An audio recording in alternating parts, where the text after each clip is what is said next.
Da sind wir wieder. Ein letztes Mal hier in der Klosterhalle. Eine Tür haben wir noch nicht durchschritten und da wollen wir jetzt mal reingehen in den Klostergang.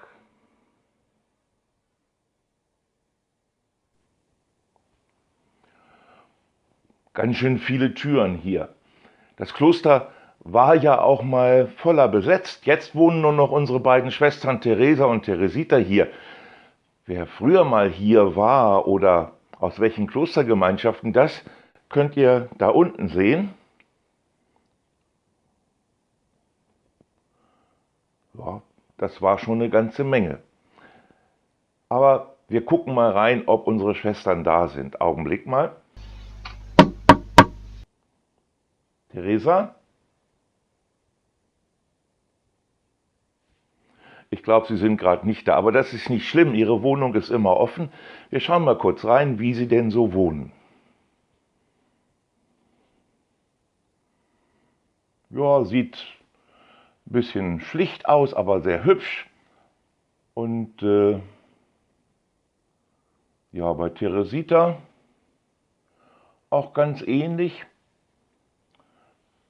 Ja, sie haben beide ein Foto von sich und wenn ihr mehr wissen wollt, Persönliches, könnt ihr nach unten scrollen oder ihr geht dort hinten mal in die Klausur. Was das heißt, erklären sie dort selber.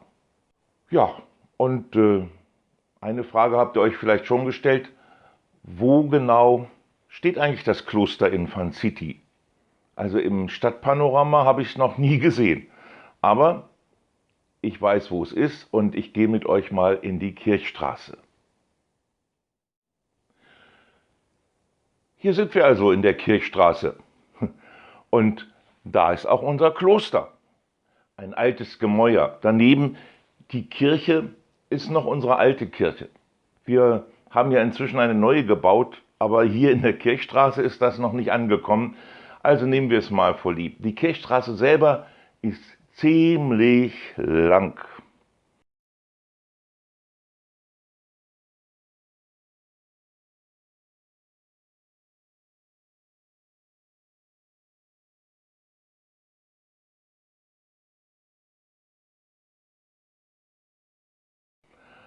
Und darum würde ich mal sagen, ich nehme mal mein Auto, meine Lieblingsente, meine Pastorente.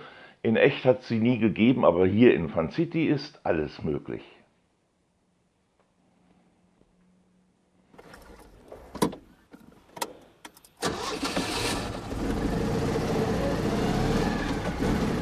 Die alte Kirche soll übrigens auch in unserem Vorraum einen Platz finden, wenn wir den dann auch mal neu gestaltet haben.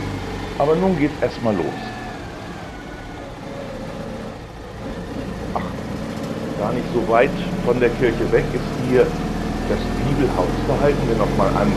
Das möchte ich euch nämlich mal zeigen.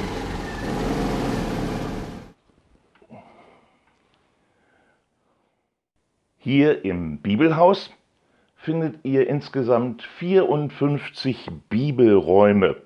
Jeder Raum trägt den Namen einer Person, außer dem ersten, aber in dem ersten, da wird euch das Ganze nämlich vorgestellt. Schwester Veronika hat mal vor langer Zeit dieses Bibelhaus wie eine Art Quiz eingerichtet. Im Zimmer ganz oben links erhaltet ihr eine Anleitung und wenn ihr dann ganz nach unten geht, dann im letzten Zimmer rechts unten gibt es auch eine Auflösung. Es ist spannend, ich habe selbst viel Neues und Anregungen entdeckt, also nehmt euch mal die Zeit, diese Räume zu besuchen und euch mit den einzelnen Fragen zu beschäftigen. Und weiter geht's.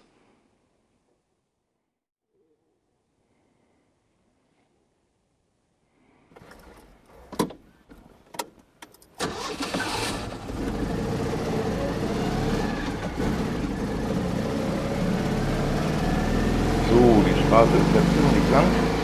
Und ihr seht auch verschiedene Häuser und die sind nicht mehr so besonders wie das Bibelhaus, da sind einfach Wohnungen drin. Das heißt, stopp mal. Mach halt so. Tatsächlich. Wir fahren mal zurück.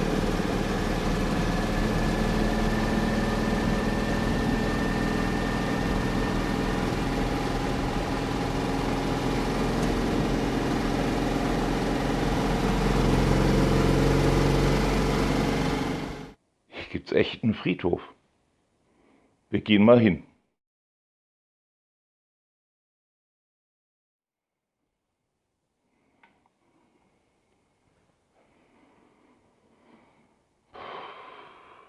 Tatsächlich. Es gibt hier auch einen Friedhof. Ihr kommt übrigens ganz einfach direkt dahin, wenn ihr auf diesen Regenbogen im Panorama klickt oder zum Beispiel auf den Kronleuchter im Vorraum unserer Kirche. Aber wie kommt man überhaupt auf den Friedhof hier in Van City? Also ich meine, so auf Dauer und nicht nur als Besucher, wie wir jetzt gerade. In den meisten Fällen in der Vergangenheit war es bisher so, dass ein anderer Van City-User auf das Team zugekommen ist und über den Tod eines vorherigen Einwohners berichtet hat. Dazu benötigen wir dann auch etwas Schriftliches, also am besten eine Kopie der Sterbeurkunde oder zumindest die Sterbeanzeige, damit da auch kein Schindluder mitgetrieben wird. Standardmäßig wird die existierende Wohnung des Verstorbenen nach Heaven's Door überführt, ganz unberührt, verschoben. In Einzelfällen muss man dann vielleicht nochmal nachbasteln, wenn wir etwas später erst erfahren haben, dass jemand gestorben ist und der Nick schon gelöscht wurde. Bei zum Beispiel Trinchen und Moneto haben wir eine eigene Trauerfeier gemacht, eine Gedenkfeier.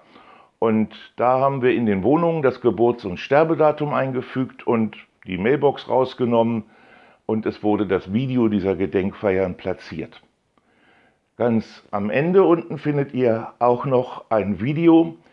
Da haben wir mal bei einem Realtreffen gedacht an die, die vorher verstorben sind. Da sind einfach die Namen aufgelistet, dazu ertönt eine Musik, das könnt ihr euch auch mal angucken.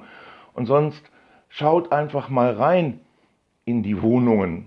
Wir freuen uns, wenn ihr Fragen habt zu diesem Thema, dann schreibt uns gerne auch eine Mail, wir antworten bestimmt und wir finden es sehr schön zum Beispiel, dass in den Profilen dieser in Heaven's Door angesiedelten ehemaligen User immer noch Blumen regelmäßig und Geschenke zu finden sind, denn das zeigt uns ja, dass keiner von unseren Einwohnern jemals vergessen ist.